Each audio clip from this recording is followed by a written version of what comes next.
every expat event is a sausage party. I like to be humiliated by my best friends. Publicly. This girl's gonna have friends in camp and she's not a tramp. And Okay, we're turning this podcast into a musical. Fuck it, I love it. I love it. Hey everybody, welcome to Standings Podcast number 11, and today we are continuing our series of stand-up comedians in the podcast, and I have here a beautiful guest. It is Darya. Hey everybody, all the 37 of you. Yeah. I'm very happy to be here. You look at this camera, because that one doesn't show you. As you can tell, I'm very new to this whole podcast thing, but I'm very grateful to be here. No, it's great to have you here. So Darya is an incredible person. She is a stand-up comedian, and she also is the organizer of one of the two English speaking open mics, stand-up open mics, and exactly the open mic that I had my first try of stand-up. And thank you very much for doing that. You're welcome, and you were pretty good, you know? Like, your first time was better one of than the my best first times. Better than my second, third, or fourth time. That actually happened to me as well. Like, Yeah? my first time was amazing. I went on stage, I killed it, and then the second, third, and fourth, it just, like, went down. But it's actually part of the experience, a part of the journey, and you learn how to bomb, so you can learn how to succeed. I loved it. Like, and I think I understand, like, for me, why that happened with me personally, is that I was really, for years, I was kind of like, thinking, imagining maybe I'll do an open mic one day. So towards that first one, I had a lot of built up energy, and I was like, oh, I'm gonna go, and I the previous day, I sort of went through my whole routine several times. Just like I went out on the balcony so that I feel like people are looking at me. And I just did my whole routine. Oh my God, I can imagine your neighbors just standing there like, what the fuck is wrong with this guy? There was just one half-naked grandpa smoking. I hope he was half-naked. I've only seen his torso, which was naked. I have no way of proving that. We don't want to know. I didn't see his second hand, so I don't know. Well, anyway. Maybe he was enjoying it too much. Your first fan, Yeah, and I definitely. He was so much into me. He was not my first fan. He was my first air conditioner. But that's one of the awful internet jokes. Anyway, and so I had all of this energy and invited like friends, and it was just really, really fun. And for the second, third, and fourth, I was like, oh, it's good. I'm a star. I didn't have this. I'm a star. But I had this. This will go well. I had this. This will go well. I'll try shittier jokes. This is when it bites you in the ass. Like, just like, I don't need to prepare. I know how to do stuff. I've done it once. No, it happened to us all. So. How was your first time comedy? My first. Yeah, I don't think that's the kind of podcast we want to listen to because it was very sad. My first time in comedy, I was in Moscow. I also tried my first stand-up. It was in English as well. And I think I've been going to the shows for maybe like 2 months or 3 months. I befriended some of the comedians. The Jim and Jack's shows? Those ones? Yeah, that was... At that point, it was called English Moscow Comedy, EMC. Then it switched to Steal the Show Comedy, and now it's Moscow English Comedy Events. So it's just branding galore. No, just people in charge are changing. So the name has to change because they're fucking branding there. Yeah, it's exactly right. Nobody gives a shit, I'm pretty sure. Nobody gives a shit. Yeah. But yeah, so I went there. I befriended some of the comedians, and they're like, "Oh, you're actually funny. You should try that." I hate the person who said that because that literally defined my whole life from the moment if you tell me like 6 years ago that I'm gonna do that I was gonna start comedy shows, that I'm gonna be in Georgia running open mics in English, I'll be like, what are you talking about? No, but it was such a exciting experience. You go on stage, you see people you hear people laugh at your jokes for the first time. Yeah. Because I was like a kid who was not funny at school. I was bullied. I didn't have that attention. And every time I talked to my friends, I was not the one who made them laugh. And then at some point I was like, what the hell? I am funny. Oh my God. That was very exciting. And then I started bombing, but I want to say just like we'll go back to the first show. I would say that's very relatable to me. That like I hear stories of people saying that like, oh, I was the class clown and I made a lot of jokes there, and I had the experience that's a lot closer to yours of like being bullied. First of all, of course, but then of course, to look at me, come on, man. Anyway. What I did, I tried to make people laugh a lot, and I was bombing for, I feel like maybe that's why you were bullied. Like, can you please shut up? That's also was true. Like that also is true. Like I would make a joke and I'll look at people and I wait for the reaction, and they're like, "You motherfucker. Stop trying," and I'm like, I will never stop trying. And look where it gets you. Like you're doing stand-up in Georgia and you're succeeding. Yeah, that's like I can feel like I could feed 4 families with my success. Yeah. We're not paying our comedians yet, but just like just with blowjobs from Kirill, but that's. I wanted to say like, please don't. And then like we're not paying you with those, and like Kirill has been taking advantage of me. So I'm like, well, time for your payment. Anyway, your first show. My first show. Your first show. Yeah. I don't even remember. I think it was 5 years ago, I think. Yeah. And it's a long time ago. Long time ago. I was a different person back then. And then I started hanging out with comedians. I became funnier and more depressed at the same time. That's about how it goes. Yeah. I realized that to be a comedian, you need to be damaged. And you were unluckily, you were very healthy mentally, so you started like abusing yourself. Yeah, I started like just drowning in everything, and then I'm like, okay, now I can have something to tell. Was like, did you ever discover like relationships with comedians as the way to traumatize yourself?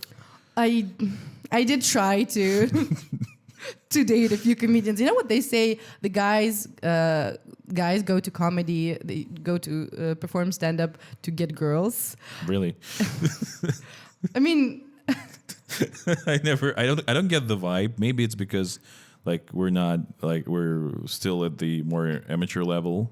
No, I think it's just because we're in Georgia. There are literally no girls in Georgia. You mean like all Georgians are male? That's my theory. Let's ask Marty. I think he'll have some thoughts. Yeah, 100%. But like literally, like if you see a ratio everywhere, it's like every expat event is a sausage party, 100%. And I, as an event organizer, I do get complaints from guys like, are there going to be any girls? Just like. I do like hanging out with guys, but maybe like just a little bit, like a 2 or 3. So yeah.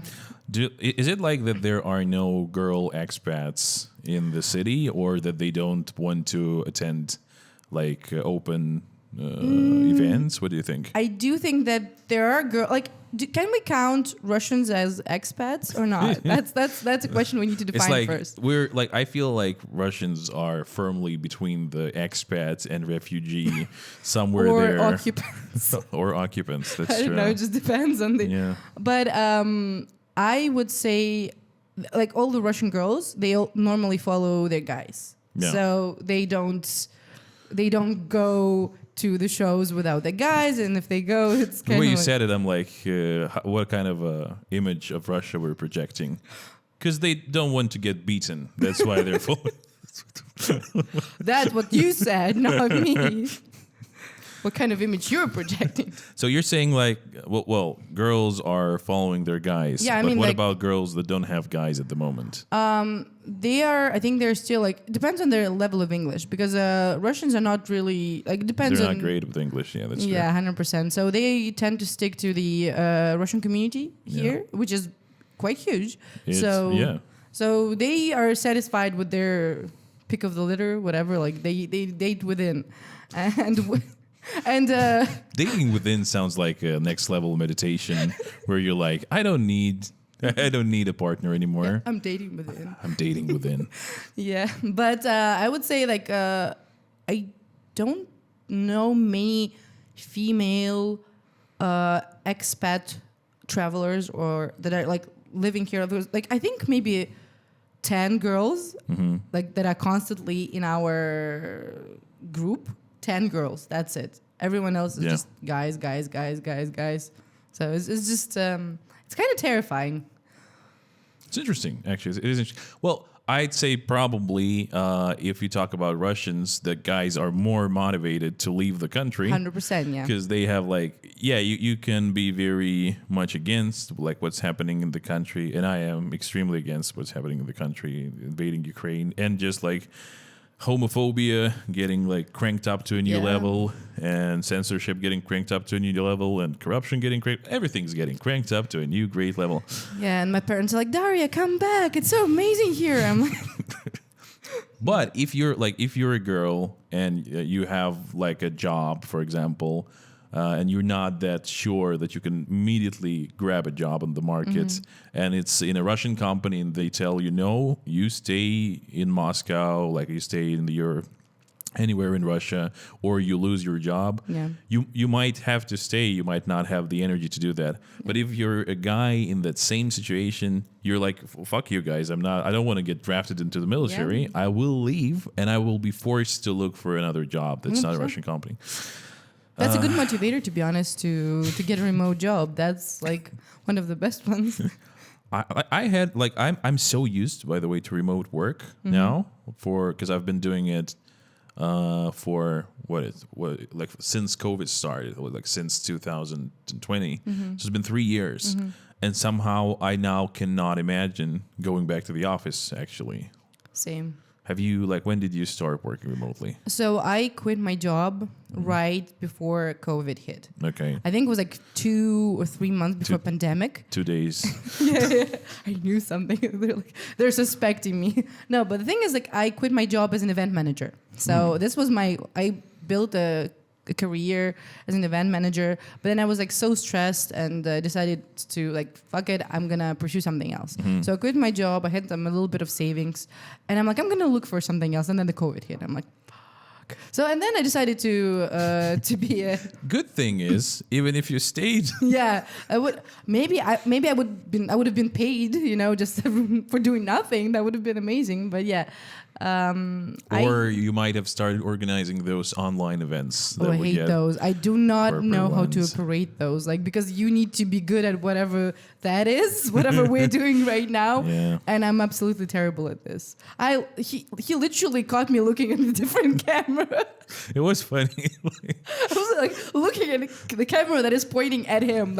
How dumb should you be? Yeah, you're like, there's somebody there. You thought he's talking to somebody. Yeah, I should talk to them too. True.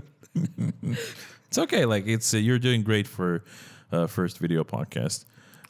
So there's no problem at all. This is your camera again. If anything, it's right here. Yeah. Stare in your soul. No, I'm good.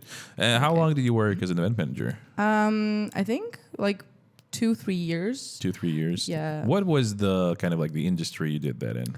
Oh, I started working at Yandex. Oh, that's a good starting point. I mean, I was there's a tech support manager, and then cool. I just started an internship there.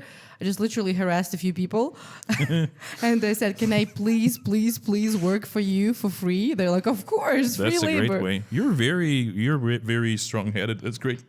I was just like, I want to move within the company. I want to try to get through the ranks. I don't know. I just try to find something that I like, and I've always been good at events, just parties for my friends. Well, I can tell. It's the stand-ups are going really well, actually. And then I worked in Yandex as an intern for a while, maybe half a year, and then I moved into organizing business events. Worked at the Moscow Urban Forum. Yeah, that's fancy. It's kind of for the government. Yeah, that's okay. You do what you gotta do. You do what you gotta do. I was organizing the festival program, which was for people, for like regular people. So I feel better. Okay. Yeah, it was quite interesting. Then I worked at the alcohol industry event. Yeah, That's like you went through all the dark dark parts. That's of the why country. I got burned out They poured very alcohol soon. on you. Is that, I mean, that was why? one of the initiations to that. One of the events. Yeah. We swim in vodka. That is not too far from the truth. But yeah, and then I was like, okay, no, I'm tired. I don't want to do this anymore. It's work 24/7. Yeah. And then I started doing design. I taught myself how to do that. And then I realized it's work 24/7 True. as well. So Well, I guess like it's there's a difficult thing. Like I'm lying. I worked as a freelancer for a while. I worked as a freelance English teacher, and Okay. that's for 5 years.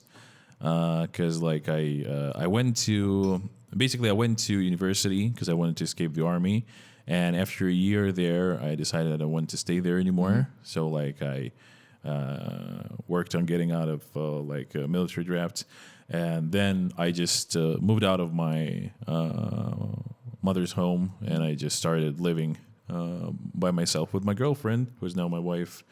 And Congratulations. Oh, thank you. It's been like 13 years ago, and also my good friend who we lived in this apartment together with, which is funny because like we came to Georgia, and in the end we all lived here together, the three of us, and we started the first time all of us lived in a rented apartment was the three of us, so it was kind of like full circle.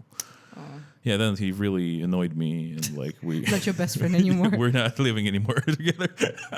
I mean, I understand how it's hard to live with people you like a lot, but then It's hard to live with people you like. It's hard to live with people. It's hard to live. yeah, It's hard. it's hard. It goes deeper. Anyway, I just want to say, like, so I worked as an English teacher, as a freelancer for 5 years, and I remember like self-management is really weird, honestly, and because you have to keep boundaries with yourself, like because. If you allow yourself to work on the weekend, no one will stop you. If you start working during the night, no one will stop you. Like it's just. I have no boundaries. Literally, you text me at 3 a.m. Darya, I need it done in 5 minutes. I'll do it. Oh, This is. I'm talking about sex, not about. Okay. Not about work. Not about work. Is it not okay? Not that kind of a freelancer. Not that kind of a designer, like Yeah. sexual experience designer. Like That could be something interesting. Maybe I'll earn more than I do now, so I will look into changing the careers. do you like what do you work with as a designer mostly? Websites, like logos, banners. But you're getting paid in rubles, which makes me think that you're not doing freelance for like overseas clients. Yeah, I mean, I have a few clients here in Georgia that I've met through stand-up, actually. Oh, Yeah, they interesting. came to the show and they're like, "Oh, you say that you're a designer. Oh, we need some work done." I'm like, "Oh, okay." That's that's what stand-up is for. It's like, Exactly. It's networking. Like you just start telling people about your occupation from stage, and that's it. That's how you spread the word. Yeah, and then I have like one client in Berlin. It's my former boss, the guy we used to organize stand-ups in Moscow. Now he moved to Germany, and he has his own stand-up club. So your boss is actually who was in Yandex? No. The guy. So after I quit events, I still kept working. Like as soon as I introduced myself, I got introduced to stand up. They asked me to organize stand up shows instead of perform because I guess I was that bad. Okay. Like, Jerry, can you like maybe organize instead? But yeah, and this was my boss. He was the owner of the club, Still the Show Comedy, and I worked for him in Moscow for a while, organizing events, doing small designs there. But now he moved to Germany, and now I'm doing logos and posters for him there. For his German stand-up club? Yeah. Apparently, they are loving my designs in Germany. They're That's like, really cool. Can you like put an extra page in every document you send saying, can you fucking like tell your German friends that you have a designer? No, he's very supportive. He's like, Darya, I can send your portfolio to people. I'm like, what portfolio? That's the problem. That's the problem is that I've been working as a designer for almost like 3-4 years, right? Like when was the COVID? Like 4 years ago? Well, it started at the end of 2019, I think. So I would say 4 years. And I don't have a proper portfolio. I'm literally getting recommended to people, and that's how I get the clients. Would you like to have a portfolio? Yes. Yes. No, I'm doing it. I'm working on it. I'm working on it. It's become a therapy session. I feel like it's like. Darya, do you want to work on your portfolio, or do you just? Do you think that therapy sessions go like, would you like to work on your portfolio? I mean, is that therapy? Mine was like that. Really? Yeah, I went to the Georgian therapist here for the first time in my life. I've never been to therapy before, and she was a great woman. But what happened to her? What did you do to her? So I think I went to like 4 sessions, and then we accidentally stumbled upon the topic of politics. Okay. And that went really badly. I think she just like kind of slipped and became Georgian for a while. It just became. Like, you mean she was like, instead of a therapist, she just became like a human being. Yeah, that's horrible. Yeah, don't do that. But it's like, and then she just voiced her opinion in a quite stern way. She was like, if you're not that kind of person, then we're okay. I'm like, okay. And then it was just a little bit too hostile for me. I understand.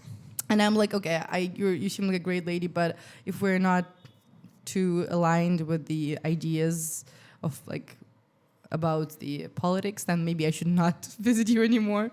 Yeah, it's a lot of work, I think, to like if your therapist suddenly turns human, it's like, and you need to deal with that. Like I had that like with my first therapist, like we had really great work. You know, we had like a breakthrough about my alcoholic father, and then he came about what.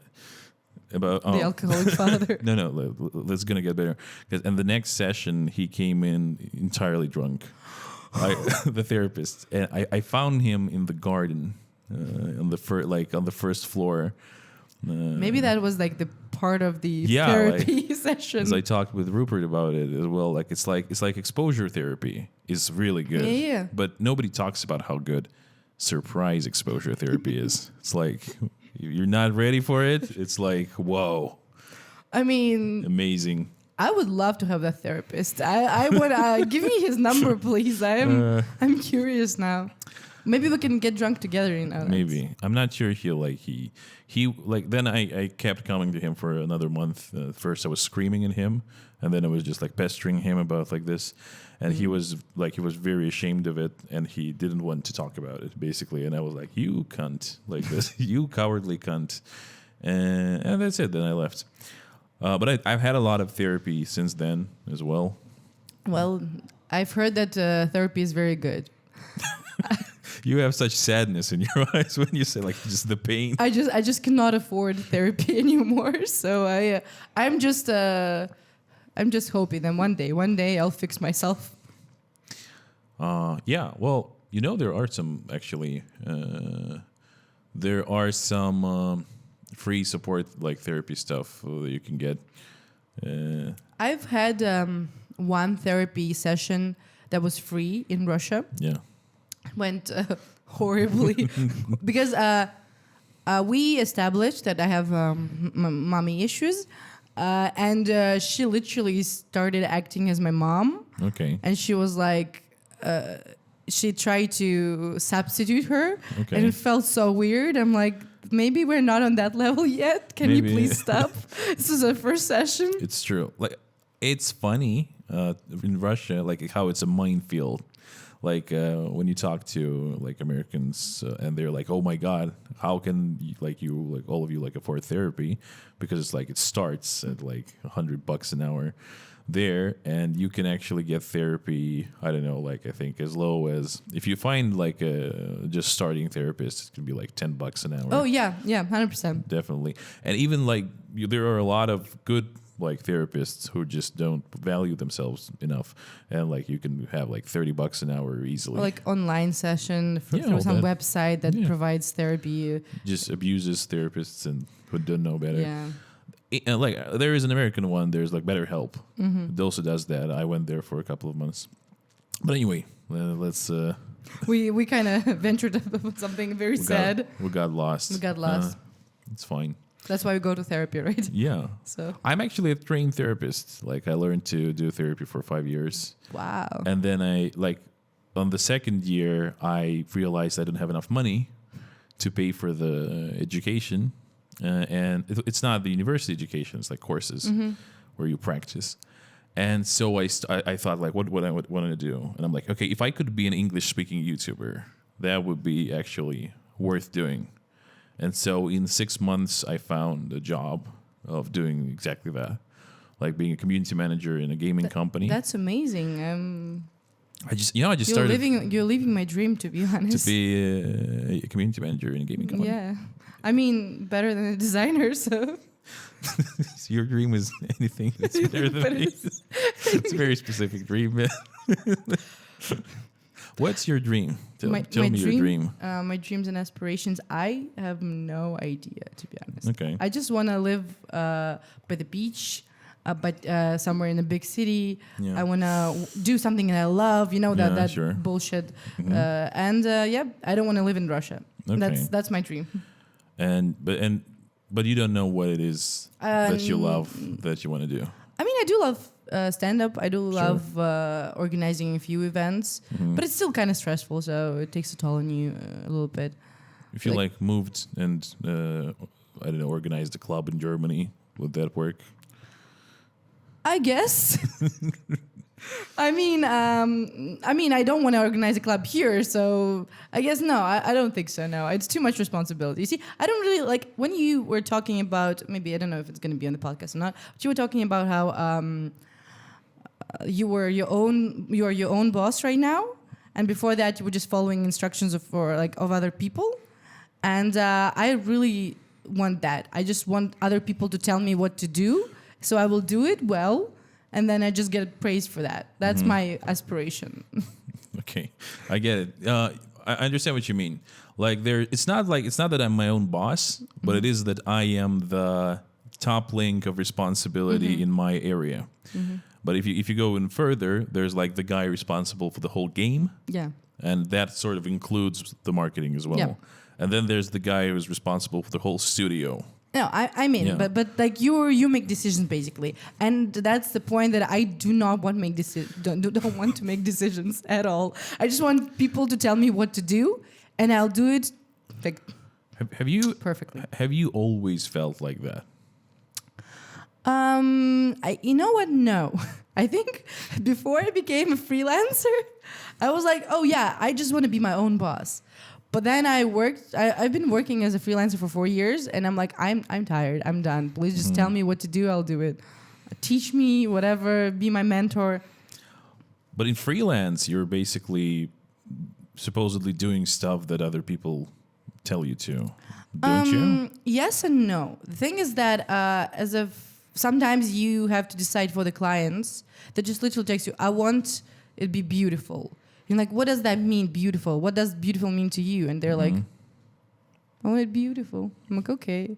So I have to get into their mind. I have to act as a therapist and understand what exactly they want, and then make it beautiful. And then ask for references. This shit never works. Like with the clients, they're getting so lazy. At least my clients. Maybe that's why I'm so miserable. They don't really want to look through like references. They don't want to if I provide them with like choose 5. They don't even want to do that. They're like, we trust you. You were recommended to us, so we trust you. And this is the worst. think I have a YouTube channel to recommend to you Design. about design and setting prices and all that. And how to fight the imposter syndrome. That's a very important thing as well. I honestly I find it that like somehow the lower your price point, the worse the experience with the clients. 100%. So that's like if you just go like, okay, higher prices, and then people come in, and the people who can pay that and who think like that it's worth it, they are actually so much more organized, and they're actual like businessmen. And when they pay you $5, they literally give you like 15 corrections, and they tell you exactly how they want it to look, and that it looks like shit. And then you're like, why am I even doing this? I remember it was recently. It's the client that I met here. I did a brochure for him, and I charged so low. He's like, how much? After I already sent him the finished work. He's like, how much? I'm like, oh well, $30. He's like, are you kidding me? He literally sent me $100, and he's like, what is wrong with you? Okay. How long did it take you to make that? Also, like 4 hours, 3-4 hours. So you like priced yourself at less than $10 an hour. Yeah. That's sad, man. You're making me sad now. Now we both need therapy again. I don't know. I think like if you're saying that you're working for 4 years and like you are acquiring some skills, I think you should definitely never go anywhere below something like $30 an hour and just price from there. Yeah, people keep telling me that, but I'm like, I'm like, who the fuck do you know? Yeah. You suck. What do you want me to eat food? do you want me to go out, do stuff? No. Can I pay you money to work for you? Like, please. Literally. So as you know, I run the Tbilisi Expat Community page here in Georgia, and there are some bars that reach out to me. Yeah. And I think I did a few designs for them for free, like for some of the bars, just because for free drinks. Okay. How sad is that? I just they support my alcoholism basically. Does it feel good to is there something that feels good about undervaluing yourself? Like, I'm trash. And I feel it's just about I feel like that people owe me. Okay. So if I did something for free for them, they will owe me for the rest of their lives. Do they agree with that? I mean, not really, but we're working on that. We're working on. So you want some kind of walking away from a deal. You want to not be paid well. You want to have a feeling of some control over them. Yeah. I do like the feeling of superiority. Why do you think I run stand-up? And I literally feel so superior, so powerful, because I get to choose who goes on stage. Aww. And how many minutes they have. And if the comedian is not funny, I get to tell the host to flash him earlier. I think maybe a career as a dominatrix. Maybe that will work. Just there, people can pay a lot of money for, somebody telling them when not to come. This. You do this right now. You're like, come to the show. Don't come to the show. Just no show. Just same. Come, not come. Yeah. Yeah, just goes. Well, you know what? Thank you so much. It's been a very productive podcast. I've already considered a bunch of careers. Good. It's good. Honestly, I want to say that I am throwing in more sex jokes than I usually do during a podcast. It's fine. But it's fine. I give consent to that. I want to clarify that it's not pure sexism. It's because I know your material on stage. I'm a sex comedian, and I proudly admit that. I just just for the listeners, because I remember the acts that people do, and I kind of okay, this is a topic I'm sure you're familiar with. Comfortable with though. Okay. Yeah, I'm fine. I'm 100%. Yeah, if you heard my material, you would understand what we're talking about. Let's actually brings us, I think, to the roast, because you are you have a birthday on January 21st. Yes. If I remember correctly. do you care to share how old you're gonna be? I'm gonna be 28. That's, Oh my god, yeah. so young. I still don't believe that though. Like you're saying, so young, but I still think of myself as like a 24, 23 years old who hasn't achieved much in life. But like, wouldn't somebody who is 24 years old have so much grief and pain? Touche. Okay, take it back. I'm 40. Yeah, yeah, but I'm gonna be 28 years old, and I've decided to do the stupidest thing ever. Because like on your birthday, people usually want to feel like on the birthdays they want to feel joy, they want to feel like celebrated. True. I decided to go the other way, and I decided to get roasted. Yeah. So, is that something you're gonna feel good about after the roast? Like, what's the motivation there? How do you think you're gonna feel? I love self-deprecating jokes, and I love to laugh at myself. And if the joke is funny, I love when other people are laughing at me. So I am gonna be accepting it with the like open heart, and I hope not to take it personally though. Maybe that's where your like pricing comes from. You're like, you like self-deprecating jokes, and you're like, how much is this? You're like,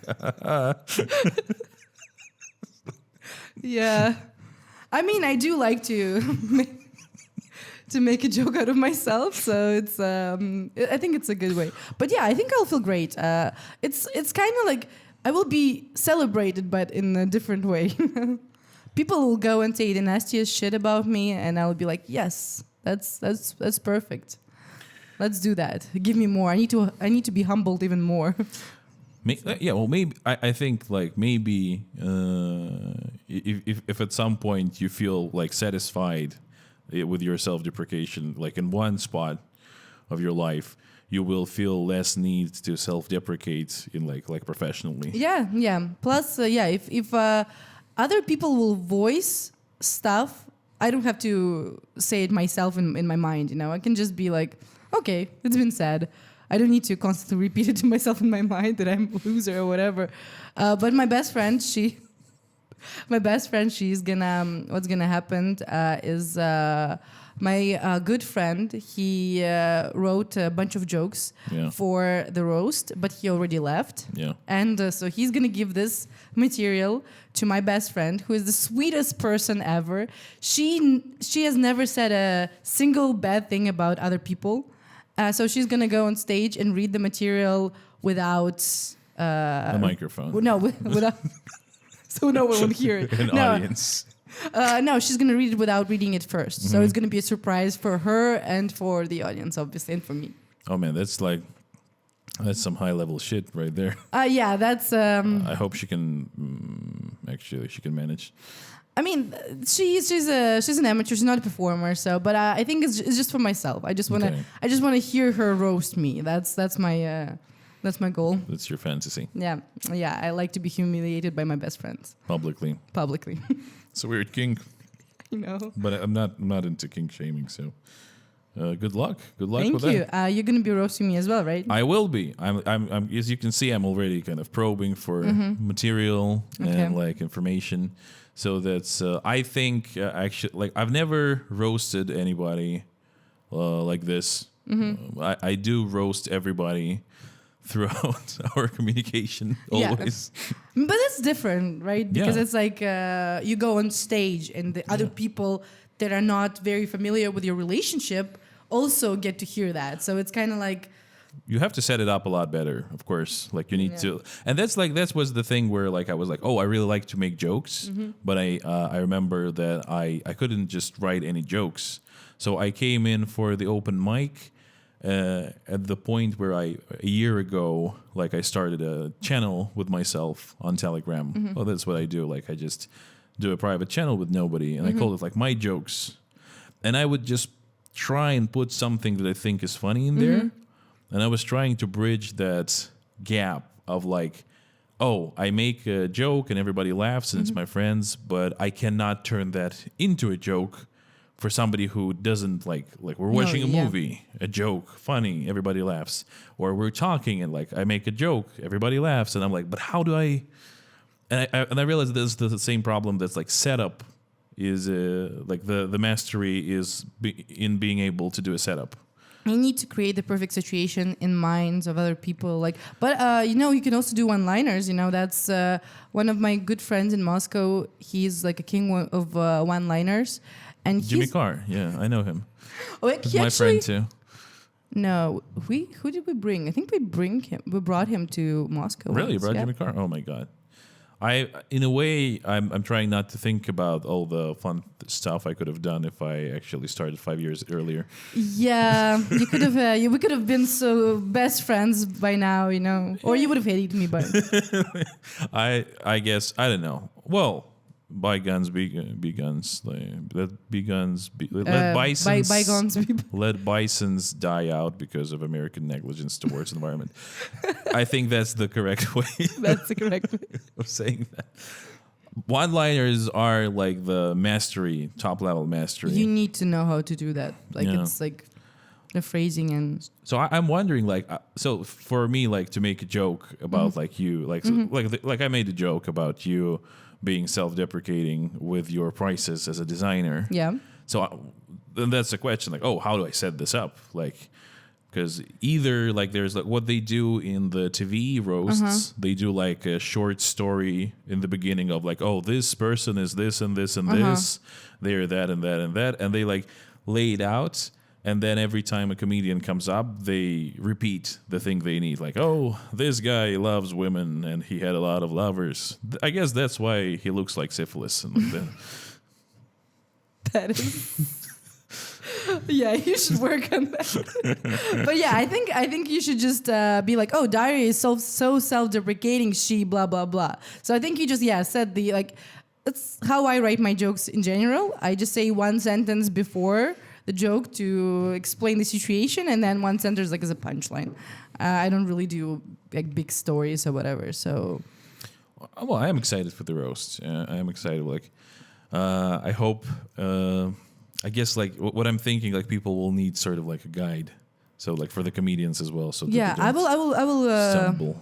I will help him a little bit. But I think this is the thing. I decided to do that not because I'm self-absorbed or whatever, but it's just because you're dating within. You are very self-absorbed. I know.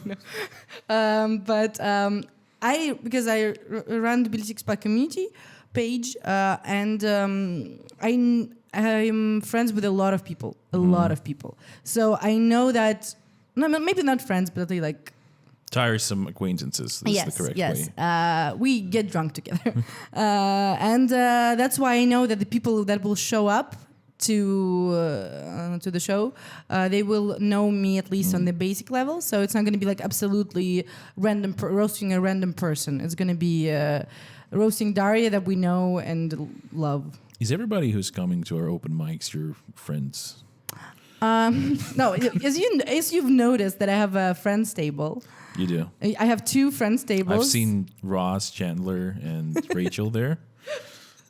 Cool, really cool table. A really cool table. Love the friends table. No, it's actually called the friend zone table, to be honest. It's all those people went to fuck you? Yeah.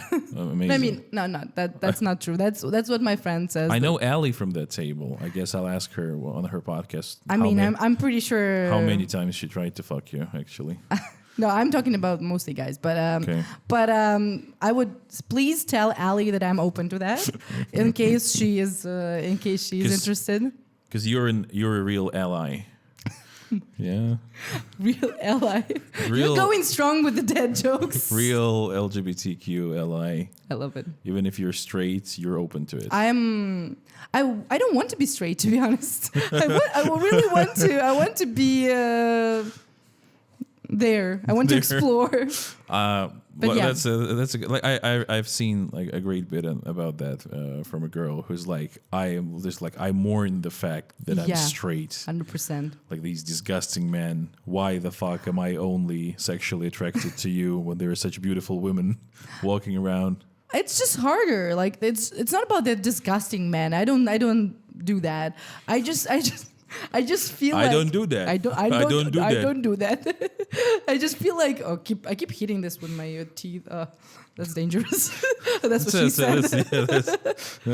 Oh. And what he said was.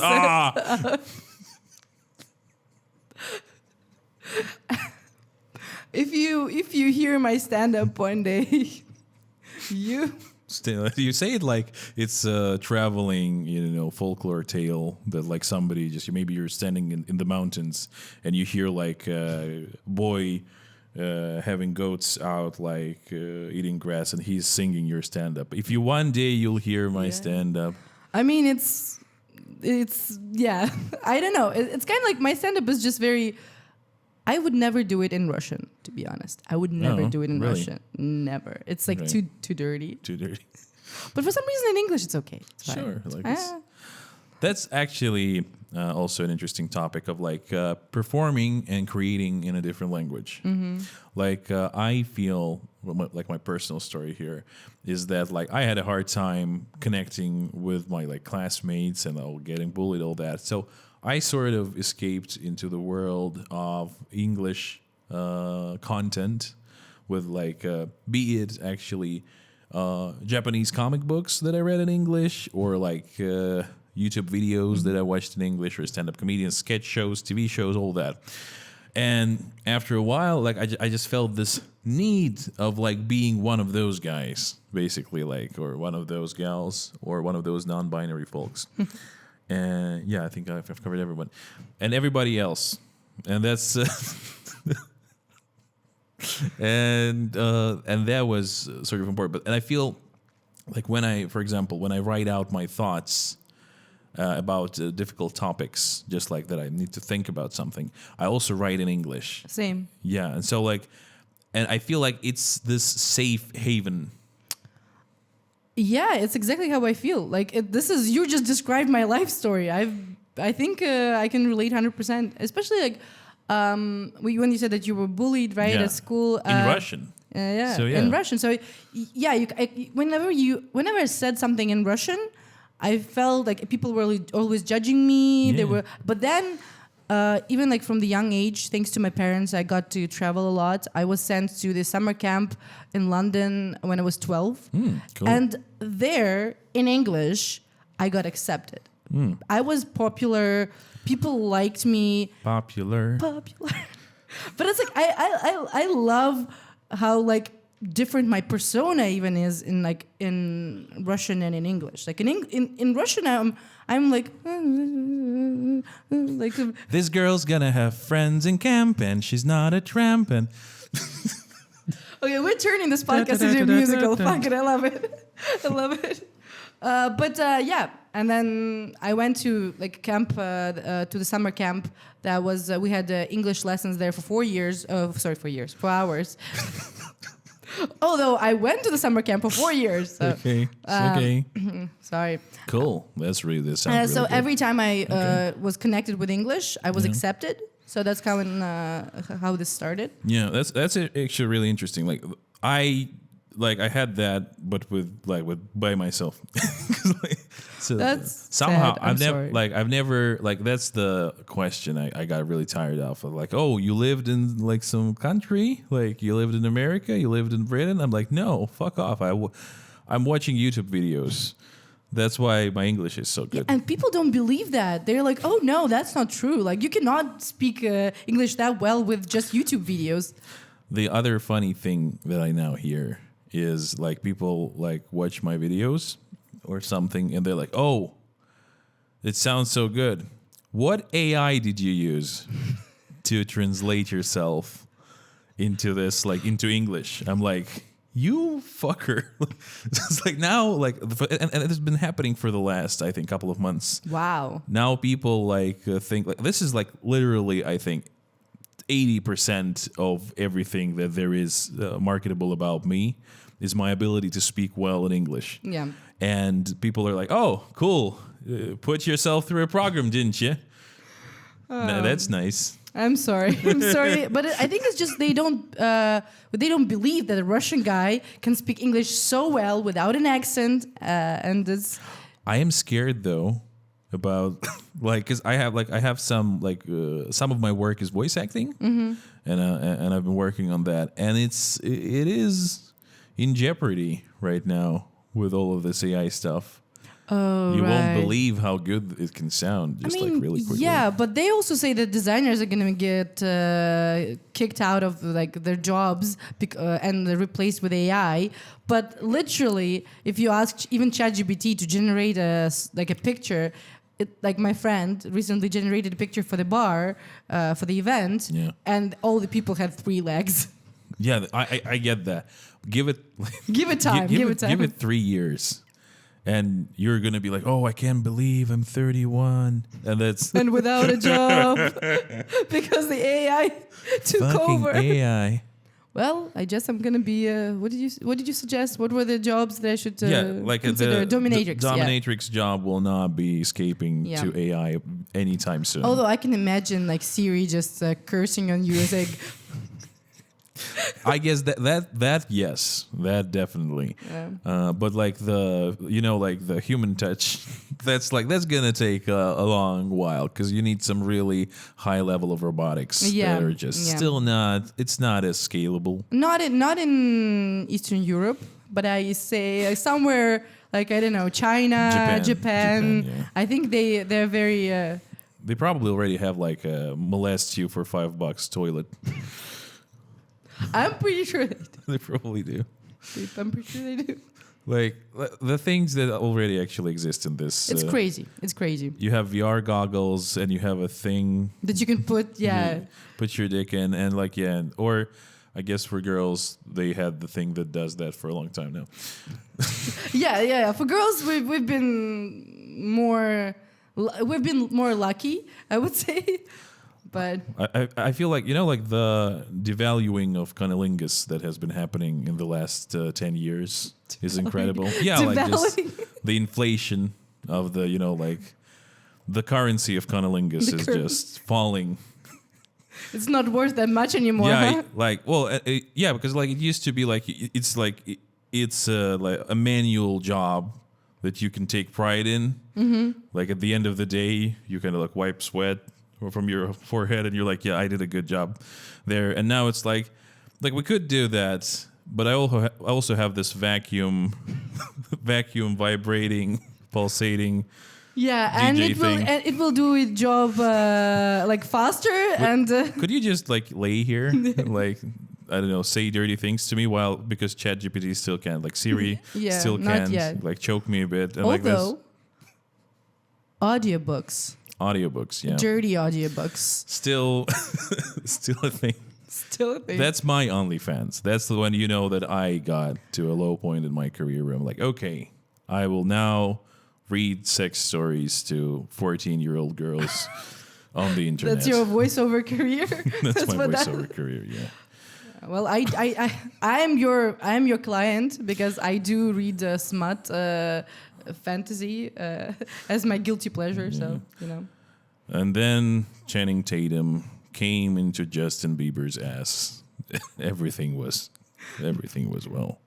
Not my Not that- thing. not Not my thing. Not my thing. I am more about like fays and dragons and fays like fairies and dragons. And, Fantasy. Yeah. But like it's fantasy smut. So just There is a lot of fantasy smut. I know. It's just trust me. I recently got a Kindle. And I literally like there was a stuff my Kindle day where you can just literally download. Where do you stuff your? That's people are watching. We're not allowed to say it. I know the fantasy smut thing. So like it's all about like a girl who was chosen and she has silver hair and incredible eyes and they're like a couple of royal guys who fight over her. Yeah, literally, like you Literally just described that, yeah. like every second book that I've read this like last year or so. Yeah, and well, she's probably somehow secretly royalty as well. She's secretly like powerful, strong, she has whatever. access to some magic that nobody thought was possible or existed. This was like it's amazing. I feel like they use that story too often, everywhere, even in like movies, video games, whatever. But it works. What sells. If that what gets you there, if that's what floats your boat. Exactly. Because we all want to be special, even though we're pretty mediocre. Somebody who's incredibly powerful, like also like the romantic partner, somebody who's incredibly powerful, incredibly has a lot of money, has a lot of status, has just a lot of skills and talents, and everybody wants them for some reason, is incredibly interested in you. And just cannot. And you don't even have a personality. And you're just like only your silver hair. Actually. But the thing is, that's what's also important. You forgot one thing, but this guy's also in touch with his emotions. That's like the book boyfriend thing that every girl is looking for. The real guys cannot compete. They cannot compete anymore. It's true. Like, I'm in touch with my emotions, but I'm also obese. If I ever get shredded, I'm pretty sure I automatically lose all of my therapy background. That's kind of how it works. Is it? Yeah, like if I ever get shredded, like I have to turn in my emotional intelligence card. Oh, you know what? I think I actually agree with you because my ex, he was fat.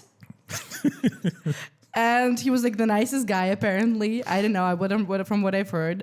And then he got very thin and he became an asshole.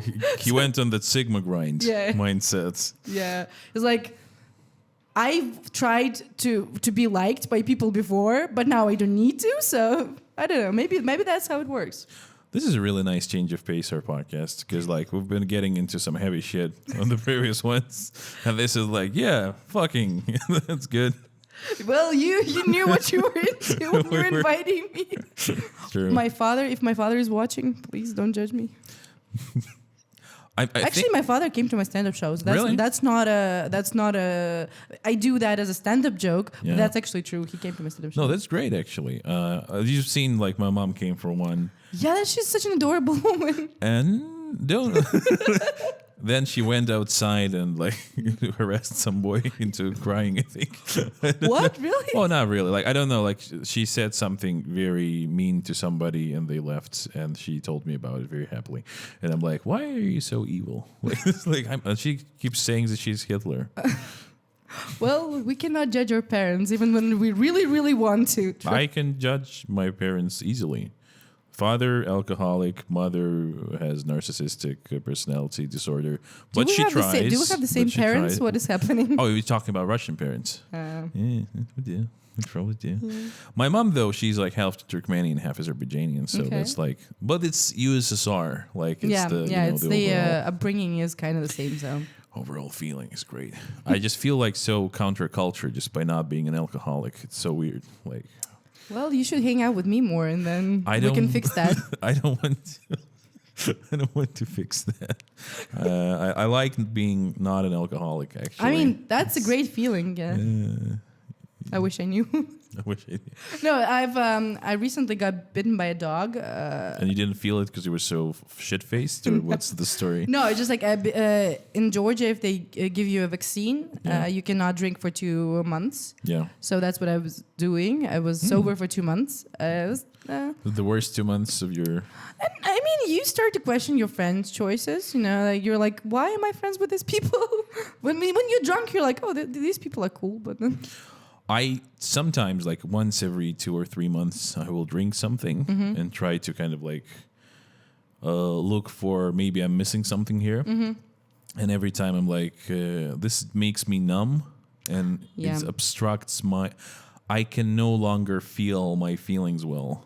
And I can no longer like think my thoughts through clearly or see the pictures. Purpose. That's exactly the purpose. to not feel your feelings and to. But I really love really love myself. I mean, that's good. You're like that's why you're not an alcoholic, because you love yourself.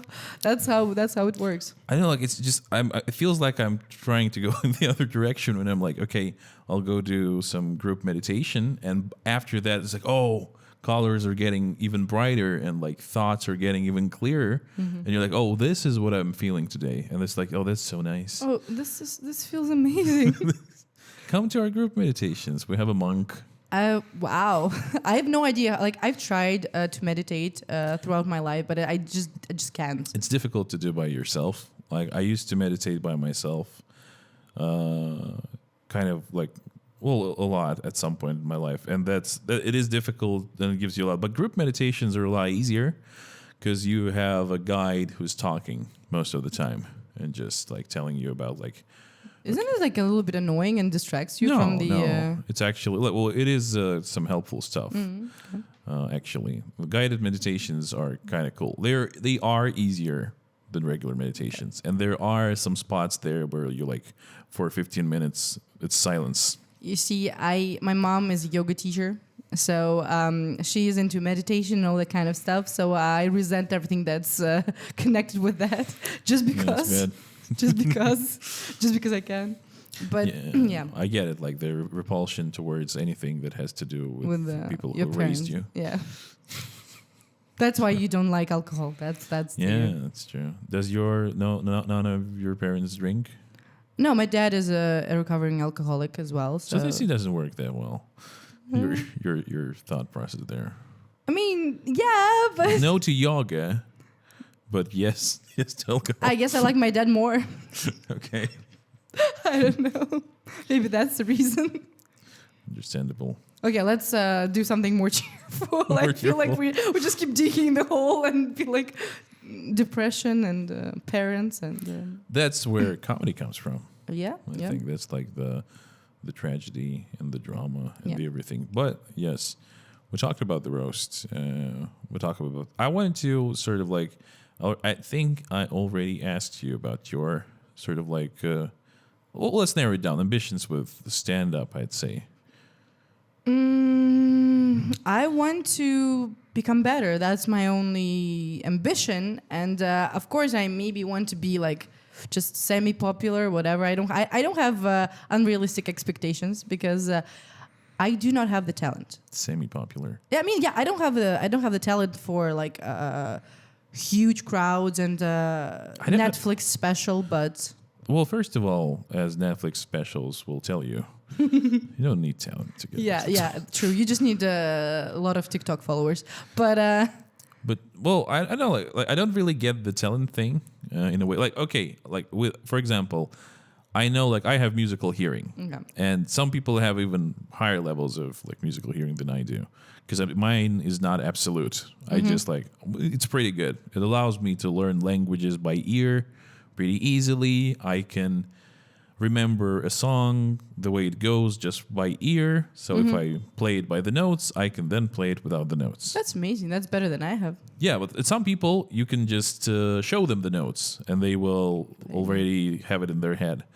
And some people have like bad musical hearing where they're like they don't hear that they're going wrong, but they can train. Yeah. Okay, I guess that's sort of like a talent.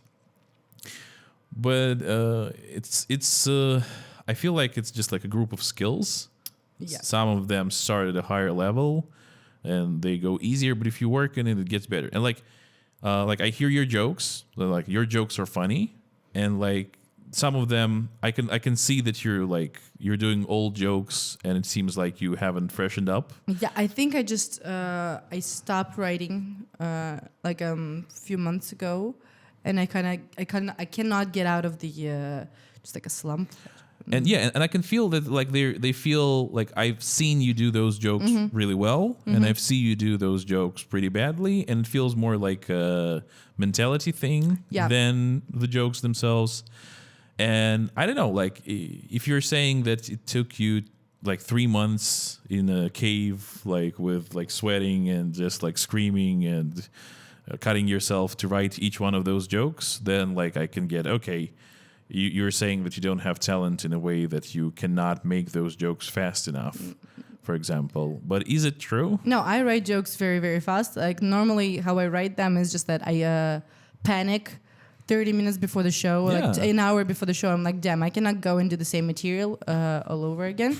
Because like, I bring a lot of friends to the shows and they're like, Darya, please, something new. Yeah, that's why I decided to find new friends. I know this joke. It's an old one. It's an old it's Thanks meta. Thanks for calling me. It's a meta old joke. It's a meta old joke, 100%. But yeah, I just panic and maybe like write one joke or two jokes. But I feel that they're not as good as they could have been. Like, let's say like if, in my opinion, out of all the comedians that are performing with us, the person with the most talent, like I feel like the person who can get further is Ali. To be honest, How do you have that? how do I like? I feel it's like a combination of skills, obviously, but her first time was the best first time I've seen people do throughout 5 years I've been organizing stand-up. Okay. And that's she has charisma, she has wits to write about something better than what I write about, and and the diversity of the way she thinks, it's different.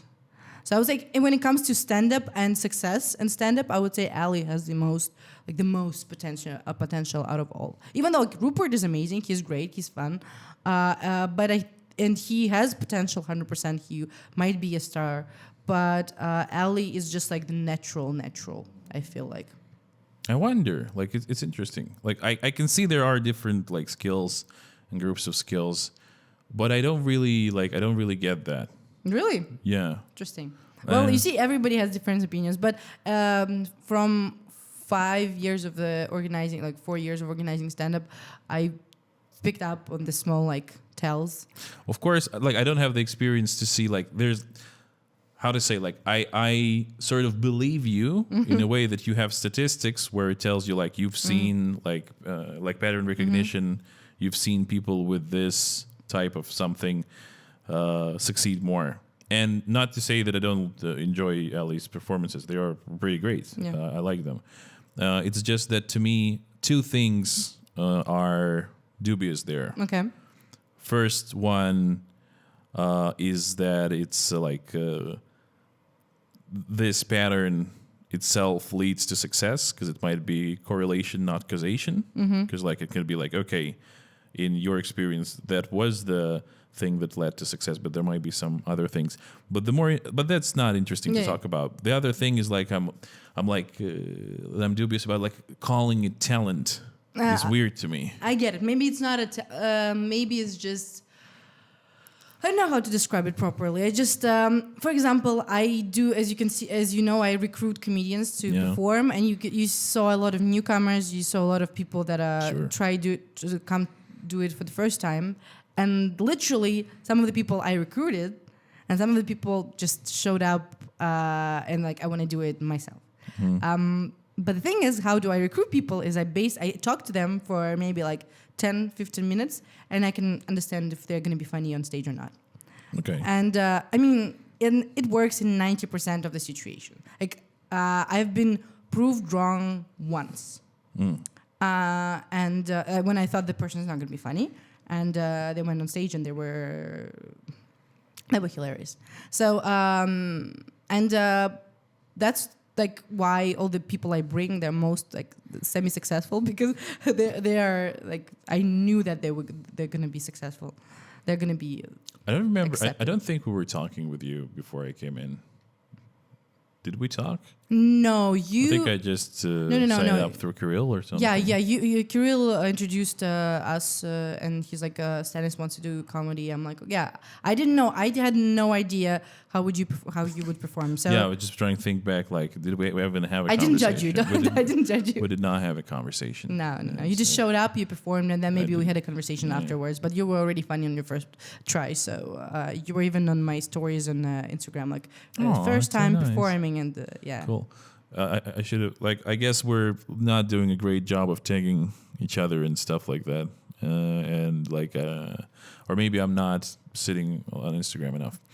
But like I feel that like things that led up to me being funny are like there are a multitude of really different skills that I'm building, and like I have a lot of skill being on stage already. And I had no skill being like a comedian on stage.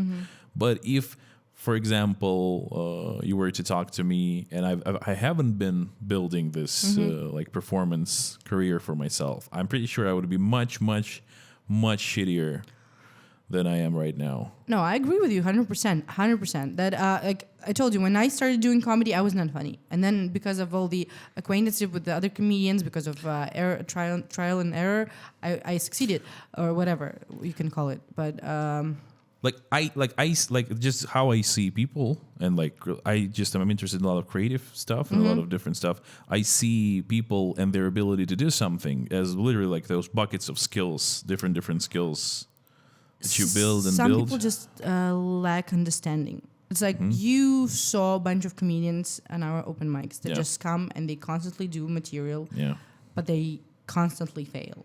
And it's good that they're trying, and I'm happy for them, and I'm really like, I support them. And if they will come to me for feedback, I will maybe help them a little bit. But the thing is, like, they do not understand that they're failing. They they do not understand That's one of the skills that you need, like being able to actually. But how would you get that? I'd say that's like what the mother of all skills is self-awareness. Yeah, but that's not a comedy skill. Yeah, that's more like it's a life skill. But with creative work, it's like a subset of the awareness skill. True. So like I've seen it a lot with like, so I started working like as a community manager and doing like YouTube and all that sort of stuff. And I remember for the first 3 years of seeing my face on thumbnails, like for YouTube videos, where I would put like the and like all that sort of thing, it would here's how to say it. It would overstimulate me. I would see my face and I would have a lot of emotions about it. Yeah.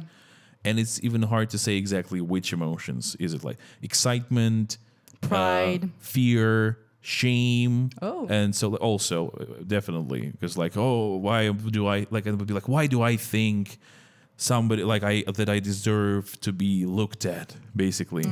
And then like, and all sorts of things, and I would get like very giddy. And then after a while, now I see it sort of like for what it is.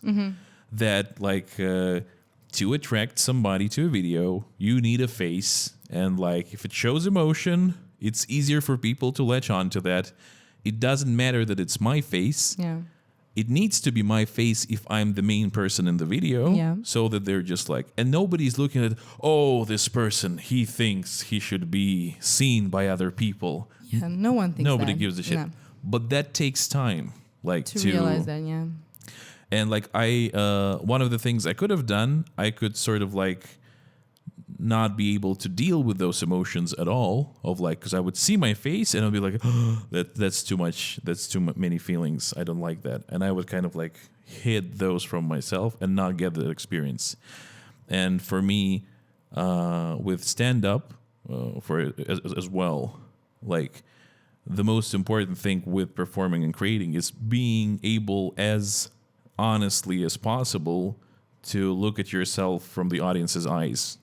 Yeah, that's very important. And so if you like, if somebody sucks like and they don't understand that they suck, what they sort of like, I feel like need to be working on is like watching their videos and watching the audience, and like, and then asking themselves like, did the audience like that joke? And trying to, and then watching somebody else who was much funnier, for example, and ask, did they like that joke? And which one did they like better? Yeah, but it's like if it's a complete silence for like a few performances, it's a sign that you need to try something different. It's a sign that you need to, it's. I feel like it is something like shame stopping people, because like it can be like a 1 or 0 thing for some people, where it's like, I suck, or no, I'm great, and those are the two states, and like you cannot allow yourself to be on the spectrum, basically. Yeah, I can see that, because like if you realize that you suck, you might don't want to do it again, so you don't want to really face it, and you just I was good. Yeah, the audience was just silently laughing. I hear some of those even from like, I know Yasin is really funny, like I like his jokes. Yeah. But he does come out and say like, I think this is a bad audience.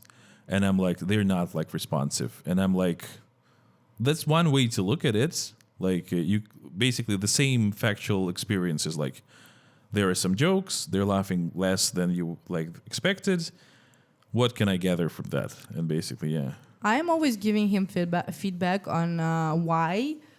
Because I feel like he's a really funny comedian, and I really like, and that's why I put him as a start of the second half, or like a closer of the first half. It's like I'm just I trust him to do a good job. But the thing is, like, he says, like, oh yeah, I was not good today. I'm like, you were good. The thing is that you should you should understand what the audience is in front of you. Listen for like 5-10 minutes to what they respond, and then just adjust your performance to that. Maybe also speak slower, because I remember he performed at Commigration. Mm-hmm. He did it in front of a Russian audience, and he spoke so fast. They did not understand a single word coming out of his mind. I bombed incredibly hard the first Commigration as well. I was there. I was in the audience. Yeah. And I'm happy that I managed to turn it around for the second one, and it was that of like, the second time I came in earlier. I sat around everywhere in the club to try and understand how it looks, what it feels like. I listened to what people were talking about, and I just kind of like got a feel for everything. And I realized, so they're like, it's a different public, different level of English, different, and I realized different outlook. Yeah. Like one of those things, and I almost failed a little bit on purpose yesterday, because I wanted to check a thing, because like I made a joke about like you only remember 4 words from every song, and I would be like, okay, that's true for Russians, like who don't know English too well, but probably it's not true for English speakers. Not really. Yeah. And I'm like, but for some reason I was like, well, maybe it's still gonna be somehow funny. We did have a bunch of non-native speakers who were foreigners, so maybe that worked for them. I guess there were like Indians in the room, there were South Africans, but it didn't really work. No, It didn't really work, and it was like, true. Like and it's true that for the Russians who know, like, I don't know, they have even like early advanced level of English. That's still true. They only remember the couple of words. It's not just like anybody who speaks well doesn't. Anyway, just wanted to go back. Like, I don't have. This is a weird thing. Like, I don't have a lot of experience with stand-up still, and I do not have any claim to any expertise with understanding how it works. I do have a lot of experience with performing, creating stuff, creating content, going on stage, and all that. And it's cool to see how merges, how they interconnect. Okay, yeah. I mean, like, and it's yes. I feel, to me, there's no such kind of thing as like not talented comedian. Let me just expand on it really quickly. But there is a real problem of people if people are chronically unaware, because like it might be like because they might. I believe everybody has like an angle they can find if they work with it enough that will be funny, that will work, that will be good. And if they are unaware, they will not spend any energy like changing that. They will be trying a thing that will never work for them. They will continue trying a thing that doesn't work right now. And so it will be a dead end. But if they just manage to see themselves and really kind of see themselves from the outside, they would eventually find it. Yeah, that is important, and I agree with you. I just don't know if it will get you to some level, 100%, like a high level of comedy, like, or like just you can get like specials, whatever. But maybe like the really, really, really like popular comedians, they all have like it.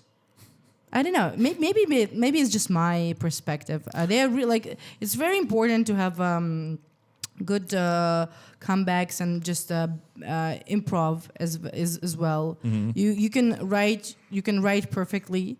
You can be amazing at doing your like writing jokes and performing then. But then if something goes wrong and you're not good at addressing that, if you're not good in improv, the whole whole appearance will be changed. Sure. I think now if we talk about the really popular ones, like I feel like it's in a way I'm like it's cool because those are the ones that we love. Those are the ones that we grow up with. but like, and it is great aspiring to be like Louis C.K.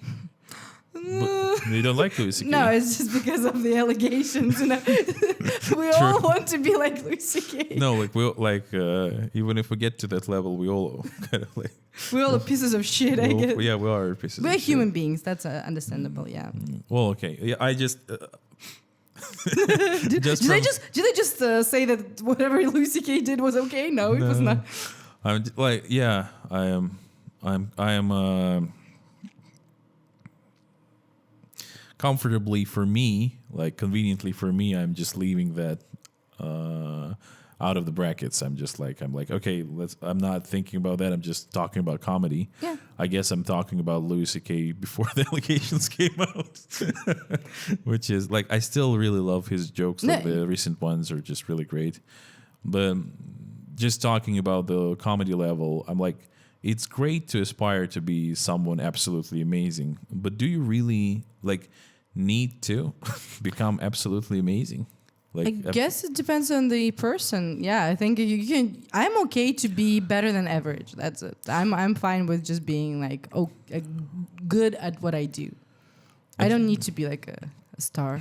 I feel like just with the somehow the problem with performing and things that are kind of shiny, like when things that might make you a star, is that you might just become blinded, because in every other aspect of life, you're not expecting to be the best of the best. You're not even measuring yourself like, oh, I will be like the top 0.00001% like mom in the universe. Everybody will be like, oh, we just see she's better than everybody else. No, you just want to be a good mom. You want to do it well. You do your work. You want to do it well. And you aspire to be like better than you are. But it's like somehow when things, I think it's a problem of, integrating lust, actually. Because when I think if you don't admit to yourself the feeling of lusting, the desire and desire, like it is very, I think, sexual desire towards the extremely successful people, where you're like, oh man, if only I could. Like, it's if you do not admit this lust towards extreme success, you have a really hard time seeing just the mastery of something, just the doing something you love, getting paid for it, being great at it. As it becomes, it's harder to see it as valuable, even though it is extremely valuable. Yeah, I mean, I agree. Yeah, maybe I'm wrong. I can admit when I'm wrong. I'm one of those people. But what are you wrong about, though? Because like you were saying about the talent thing, and that it's just the skills, and maybe I'm I think like if we look back at the things you say, you're not wrong in the framework that you're talking in, because because we were having conversations on different planes. Because you're talking about like as if I'm saying, oh, anybody can be one of the top performers, which are like you can count with like several people's fingers how many there are. I'm not saying that at all. Like, I'm not saying that. I think it is true that it's like you need to be extremely talented to be one of the top comedians in the world. You need to be extremely talented, or at least like getting like to the like super professional level. Where you're making like CEO level of money. Sure. Yeah. You need to be talented. If you like, because there are a lot of Russian comedians here doing stand-up in Russian. And they're all quite talented. They're funny, but they're all making like money from that, obviously, but not enough, not to that level. And only like if we're talking about Russian stand-up in Russia, there are also a few people that are on that level that are making lots of money in Russian. Like even if we're talking about just the Russian bubble. It's true, but it's also a question of like if we're talking about Russian stand-up, it's a question of making the system more wealthy, not just the comedians. Yeah, because it's like if you talk about the industry, it's early, and you sort of need to make the whole system financially stronger. Yeah. Because to bring more money into stand-up, to bring more sponsors, to bring more like attention, more everything, investment and all that. So it's a complex thing. But when we're talking about and in English speaking stand-up, that's not true. Yeah. In a way that there is a lot of money in English speaking comedy, a lot. When it comes to European countries or like America. Yeah. When it comes to Georgia, no, but But we're living in a global moment, Yeah. like where you can start like, of course, the more catching attention type of things. Like you can start an OnlyFans from like a small country and get like a lot of money. Yeah. If you manage to catch attention, basically. It's like with the Georgian guys that came to our show and they were like, we want to make a YouTube project in English. And then it's... Oh, you promised me this story. I promised you the story. I'm like, can I tell it, please? No, it's just about like, we were talking about how, because Georgian market is not very demanding of English stand-up. To be honest. You mean there's not a lot of demand for English?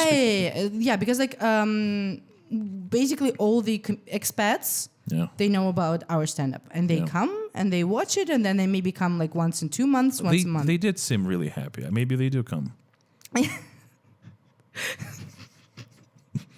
Yes, I don't know. I cannot speak on that. Okay, You're what I would call a generous laugher. A generous laugh. Yeah. I mean, you deserve it. You deserve it. I feel so amazing at this podcast. I feel so appreciated. So I just want to give back. No, I just want to say like that's the most underappreciated like type of person in the world that makes comedy possible is like the generous audience that will laugh. At the they will even do a good awkward laugh at something that's just semi-funny, and they pour honey on the hearts. I've been watching stand-up for 5 years. I've been watching people fail, and most of them were my friends. So I had to. It's harder to fake a laugh or an orgasm. I never faked an orgasm before, so I don't know. Me neither. Good for you. Good for you. Fist bump. Won't be able to see it. But we did it. We did it, I happened. promise. Okay, so not enough of demand for English-speaking stand-up. Yeah, but still, I was approached by Georgians, and they were like, we want to do it in English, and we want to do... we want to do stand-up in English, and we want to do a YouTube project with a live audience. So they wanted to come to our show and check out the comedians. Sure. And remember, I made so much fuss about it. I was like, guys, you have to be on your like best behavior. I really tried. Yeah, and the thing is, you should not be worried or anything that like about that happening. I understand. Yeah, so they came. It was one of our best shows. I feel like it was really one of our best shows. Right. Comedians did their best. I don't think anyone failed. Yeah, it was good. No, maybe like one person or two, but the majority, they were amazing. And they gave me the list and they chose only Russian comedians, which makes absolutely no sense. Russian comedians and Ali, which is obvious, but literally only Russian comedians. Cool. Am I there? Am I there? No? Fuck. No, this is like, and the choice was very controversial. I did not agree I did not agree with the choice. I did not understand the choice. Like they didn't choose Rupert. They didn't choose Yassine. They didn't choose you. They didn't choose like Chris. They didn't choose anyone who was like who speaks English well enough for English stand-up comedy. I'm like, okay, fine. You want to try? Let's do it. But the thing is that they wanted to write material for the comedians. Yeah, interesting. They didn't want the comedians to write their material at all. Okay. So they just wanted like a character. Okay. Which is very questionable from the beginning because it might actually be very superficial, everything. Now that I think about who you're talking about, I have colored hair. Yassine and Rupert have colored skin. Yeah, I think it might be. They haven't chosen a single colored person. Even though there were a lot of funny colored people there. Yeah, and like I would say, like Chris is not like you could say like TV. Like she's not like very young, and she like is more on the like bigger side as well. Maybe they were like, okay, who of these people look like could be a good actor, like marionette kind of thing. This is the although I still don't understand like if the comedians that they chose, they're good comedians, but they're not. They don't have Well, maybe English mastery yet. Yes, enough, and actually. that's a problem when you do English stand-up. You have True. to be. So I was chosen, which is not a flattery, because they sent me my material later, and Yeah. it was 15 minutes of fat jokes, Okay. and they called me an overweight comedian. So you're overweight. I'm not. So no, I'm just thinking like that's the. Yeah, that's the What's the like? So the normal comedian would be like I don't know. anorexia borderline. I mean, I am. I gained a few kilos. That is normal. That happens. But it's just weird that they literally just wrote 15 minutes of like really, really offensive, overweight jokes with calling like chubby lady. I will not. You will not survive without an oxygen mask for like more than a day or whatever. And there were like weird connections between me being on a diet and Okay. supporting Bolivian prostitutes. It was just being on a hunger strike. So the material was like very, very questionable. If you want, I can send it to you to read. Actually, do send it to me to read. Yeah, Let's- I was cringing all the way, and it was really bad. Cringing all the Away. way with the Georgian written smut. That's No, but this is the thing. Like, or was there no smut there? Just fat no, jokes? there was just there was not even jokes. That's the point. There were no jokes. They were not funny. And I remember when we had a meeting with them, they were like, Darya, your shows are interesting but not funny. I'm like, thank you. Thank you so much. But yeah, after I read their material and I sent, I'm sorry, I'm not performing that.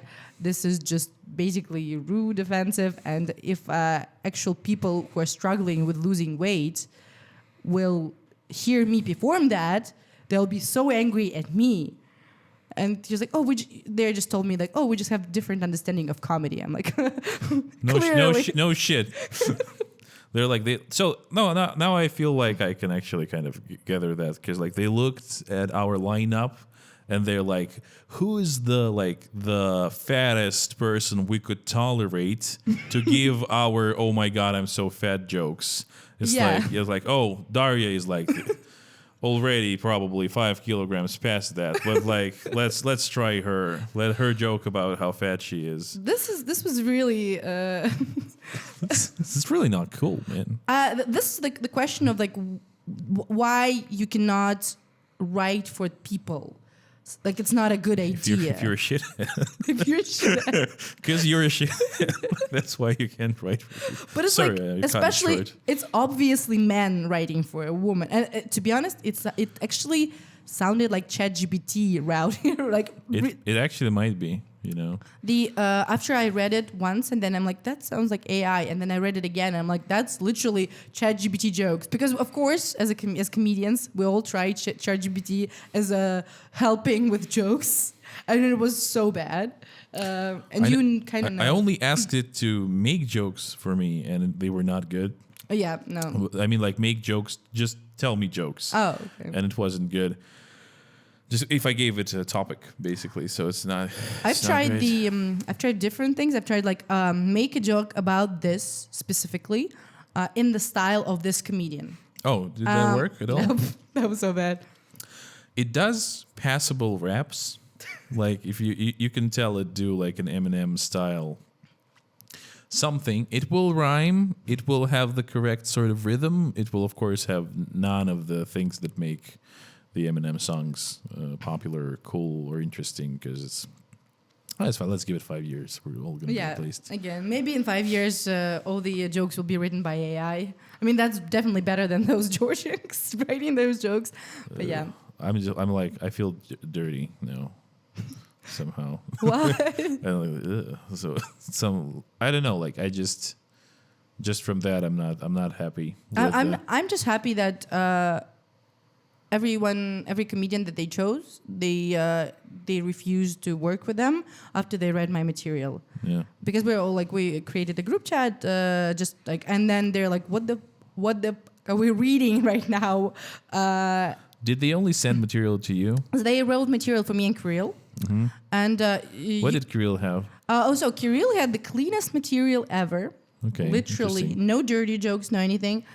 He had 15 minutes of history lesson about Georgian New Year. Well, I shit you not. There were no jokes. He was literally telling a Wikipedia story about how Georgians celebrate their New Year. That was like so random. I guess I need to learn. Like, I feel like I'm lacking in the ability to not get angry at stuff like this. I've already kind of dealt with it a little bit, even though apparently I didn't, because I came here to tell this story. Well, it's good that you told it to me. Like, it's I was interested in like what happened there. Yeah, they were like trying to. They came back to me after I said, "Hey, that's not cool. I'm sorry, that's not funny." Offensive, but whatever. And I sent them just to prove them wrong. I sent them my BMI score. I'm like, not overweight yet. Just wait a few kilos. And they're like, oh, sorry, but just misunderstanding. Blah blah blah. But then they're like, we can write something different for you. I'm like, no, thank you. I'm done. And I wish them luck, and I hope that they will fail with their project. No, I mean. I'm sure they will fail. The thing is that no one would want to hear those jokes. Even like if they find the comedians that want to perform them, great. But I don't think the audience will respect that. Yeah, no. Honestly, like let me even actually strongman their position a little bit and say still why this is like a good thing to not work with them is that even if there is an audience for that. Mm-hmm. Even if some people will be happy and they will be successful with that, I truly believe that this is just not something that like the people who I've seen perform like at our open mics should ever sort of like busy themselves with. I guess. Well, there's like for Kirill, for example, he wants to go to a Fringe festival so badly, and for the Fringe festival, when you apply, you need to send a video of yourself performing. Like it's better if it's like a YouTube project or whatever. So it's better when it's more like official. Yeah. So I think for him it was like, oh my God, I want to be a part of the YouTube project. Yeah. But then we talked about it and we're like, if you perform with these guys and if you have this video and you will send it to Fringe, you'll be banned at Fringe. They'll be like, no, decline. Oh, we can make it a project actually, but then it needs to be monetized somehow. I have no idea how to monetize this. Like I literally, you see how I deal with my stand-up shows. Yesterday we had a show. It went pretty well, right? Yeah. And there were a few people that were just like, sorry, we do not have any money. We cannot afford to pay you after the show.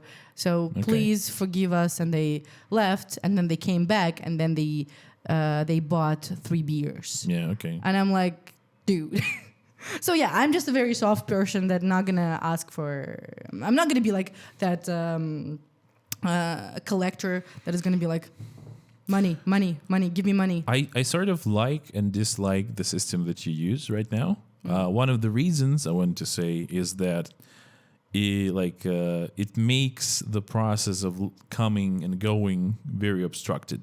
In a way, because like I've seen people are like telling you that, oh no, we're just going to smoke, and that you're glued to the door, that you need to stand there. Yeah. And like this makes the whole thing just literally logistically kind of harder.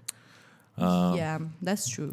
Because even with like if I know like you're probably maybe using some of the self-deprecating pricing logic here as well. But at the same time, it does come at the cost of a bit of comfort for the viewers as well. I agree, but also that there's a reason to what I'm doing is because when they just enter, first of all, people who don't have money, they'll be like, oh, we cannot pay, so they will just leave. And I would prefer people, you guys, having an audience that doesn't pay than we don't not having an audience at all. Like, I'm okay with not earning like extra 10, 15 lari. It's fine.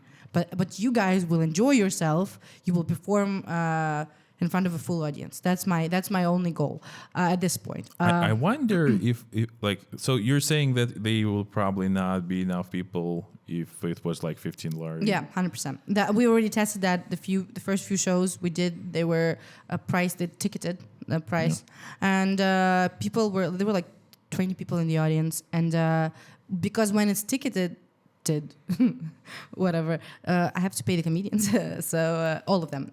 So I mean, that's how the thing works. Why? Well, it's normally like how we did it in Russia. So I kind of like I understand, but I don't think that's true. Like, I think like I don't feel much difference here. Well, I do pay my host. Yeah, I do pay my host and sometimes a headliner. Yeah.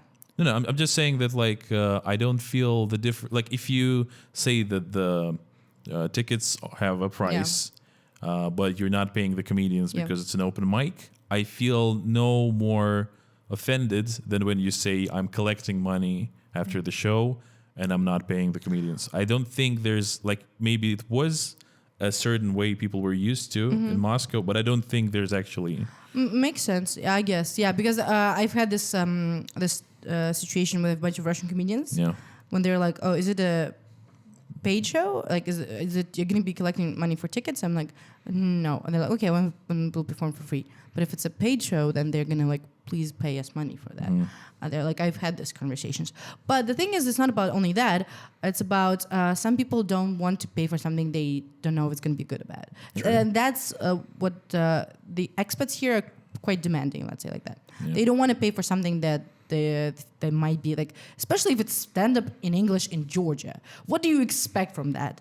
And then I have people after the show, they're like, oh my God, I thought it will be shit, but it's so amazing, so happy I will come back again. So that's why I also charge after the show, because at the beginning they will pay 5 lari. Yeah. The minimum. And then at the end they're like, oh, I loved it so much, I'll pay 20 lari. Okay. So I earn money on that, even though if I lose a little bit from people who just like, oh, walkouts, whatever. So it's like you're working towards the whale economy. I am working towards, people who would want to reward us for being good. And who have money, basically. Yeah, which are, well, we accept every audience member. But I prefer just for you guys to have an audience instead of just being like wealthy people who not laugh, or like 3-2 people who will leave 1,000 or 100 or whatever. Interesting. My goal is just for comedians to enjoy themselves. No, that's I think a really good goal overall. Like I'm just and I see there like basically like when we started, I was kind of pestering you with like let's do more stuff, and like I sort of like I still think like the reasons you gave me, I don't agree with them, like about that there is not enough people who want to see it, but I do clearly see now why it's not something that can happen, right? Like with the amount of resources, because there's literally the organizing administrative resource that is needed to do more, and there is none, because like basically we have one good event manager, and that's you, and you're basically like stretched to whatever capacity that you have. Yeah, I don't have strength to do more shows. You don't you don't have energy to do any like more, and I hear that and see that, and that's absolutely fine as well. And it is actually expertise that is needed to create another one. Sadly, like I do like what that Russian comedians that they created their own English mic, but they only have like 15 people there every time, 15 to 20, mostly Russians, which is like also an audience, which is great.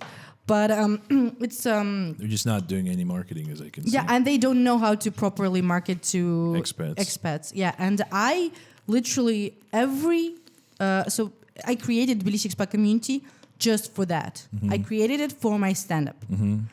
And then I kind of like, oh, fine, I'm going to post other events. And then it grew into a huge community. Cool. And now people are just going like, oh, what's happening today? Let me go check. Oh, is there an Instagram post with like 10 events? Okay, cool. We'll go to this one. I do feel like if you manage to add a little bit of margin there, you could maybe make enough money off of that. Well, this is how I make money off stand-up. Because all the people they're following the Tbilisi Expat Community, these are the ones who are coming to my stand-up shows. But there might be, I'm saying, some monetizable events that are not for stand-up fans. Yeah, well, I don't have strength for that. Okay. I just do it for people to not get lost in the city and to be like, oh, what do I do right now? Okay. So it's just from the good of my heart, that kind of shit. But yeah, it is what it is. I get it. Like in a way, I feel coming back to awareness that when you actually want to get paid, you will get paid. Yeah, 100%. And if you're not getting paid, it means for whatever reason you don't want it right now. Yeah, I do earn some money from stand-up, so I'm not starving because of that. So thanks to you guys. You are my meal ticket. I'm exploiting you and using your comedy talents for some money, but that's you guys are getting some scene some stage time. So or getting some stage time. I am getting content out of it as well. You see, perfect. Yeah. Everybody wins. I've been sort of wondering like what I want to do with other stuff because like I have a job that I work, and I was asking myself of like, because I've been listening, to like motivational speakers and some stuff like that, and I'm kind of annoyed that they all say like go throw yourself entirely in what you want to do, and I felt that I'm at a point where I do really like stand up, and I do really like so creating podcasts. It's fun. I feel like though for the next year or maybe two, if I were to stop doing my work and do only that, I would actually burn out like that. 100%. Because and not even just putting aside any financial problems, actually, just to say that like I feel already like so I did several podcasts and I do some stand up and like I would like to do like two open mics a week. That would be pretty much great.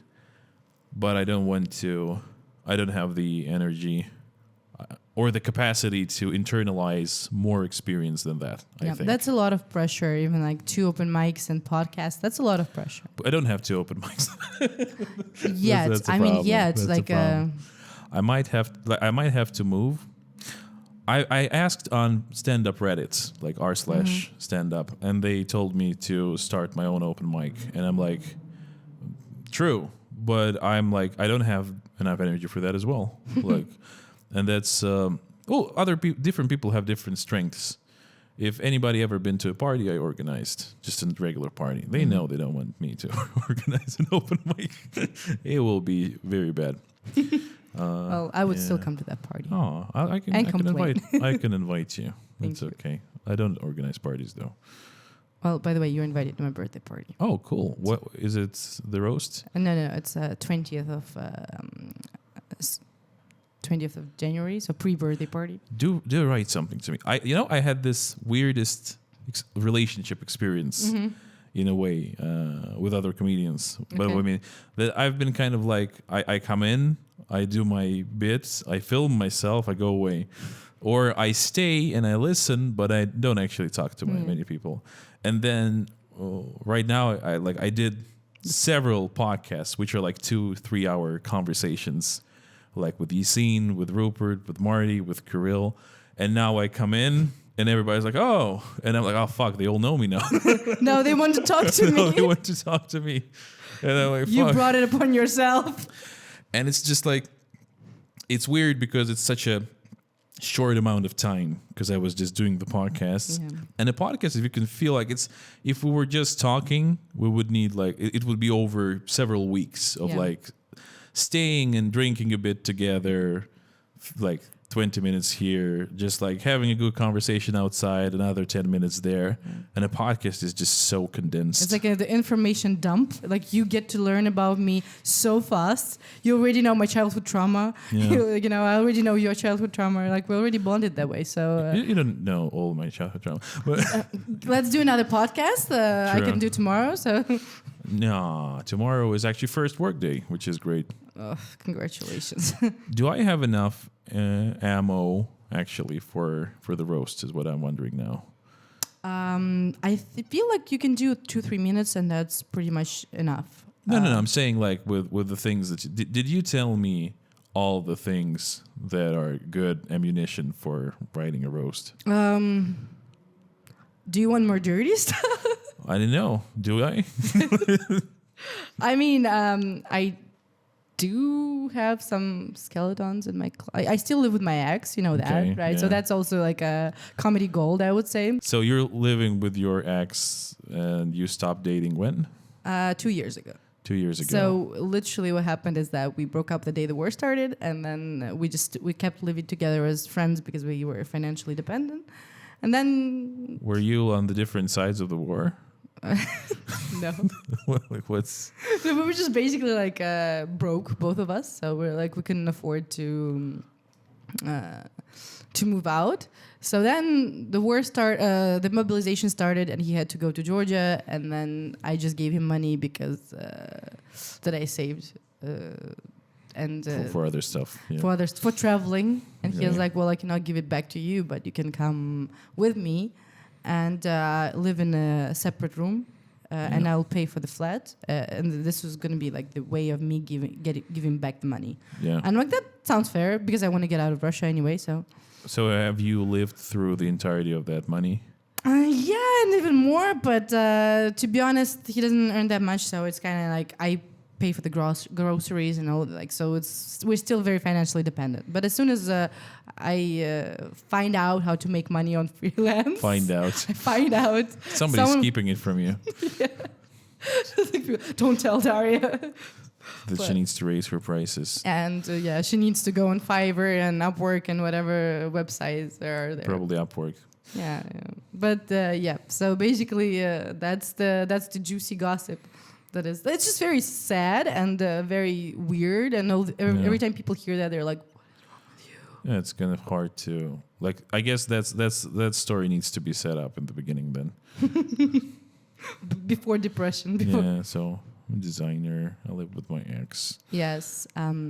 We're still good friends though. That's if that counts Okay. for anything. What else? No, I'm boring. You're boring. Well, we can. I'm pretty sure you can. If you need some like additional info, you can always text me. That's how. I can hyperbolize your drinking problems. Please do. I need to be. I need to see that on stage. Actually, talk to Kirill. He knows me quite well. You actually did a roast many years ago. As a rap battle. Yeah. It was so bad. But I won, by the way. You won? I won. That's good. Yeah. I mean, but it was a very fun experience. So because I'm not a rapper, obviously. So Obviously. obviously. But yeah, we decided why not? Everybody else is doing a regular roast. We're gonna do a roast as a rap battle. And then just a plot twist, you're a total rapper on the side, just doing blackface and with chains and 3 hours of makeup. Well, I mean, turns out that you're Kanye. You just love Hitler. No. That's your mom. It is. My mom is Kanye. Actually, I am Kanye West's son. He's my 65-year-old mother from Azerbaijan. That explains why we all need therapy. Explains a lot. Okay, well, thank you. I feel like we're gonna actually be rounding up. Yeah, I feel like the energy is going down. Yeah, I'm sorry. I'm That's fine. Just tired.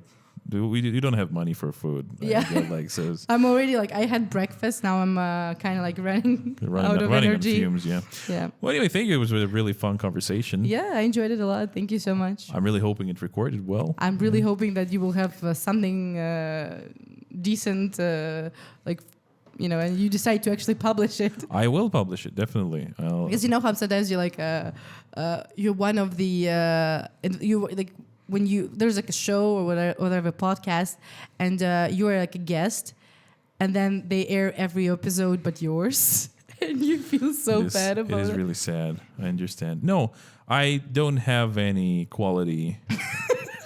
You know, like assurance. Yeah, so it's okay. I'm gonna be the worst one, and then they can go. I can put out anything right now. I feel like nobody will give a shit about this podcast until it goes into like 100 or something. Well, imagine like they discover it in a few years when you discover it when humanity is extinct, and the aliens are like, "What is this shit? What is this for?" Look, they sound like they don't know who their audience is. Yeah, they sound like they're not comedians. They've just been making bad jokes. They've been just laughing at parts of conversation that have some sort of timing like a joke, but doesn't really have any substance. Yeah, they're like, what is wrong with these people? Well, anyway, I'll see you at your upcoming birthday, and thank you for coming in. Thank you for inviting me. Guys, subscribe, like, leave comments. Tell me what you noticed about Darya that I can use during the show. This will probably not air for another 5 months, so it's probably for the next birthday roast that I will not be present at. Anyway, this is your camera once again. This is my camera. Bye. Bye. Thank you so much.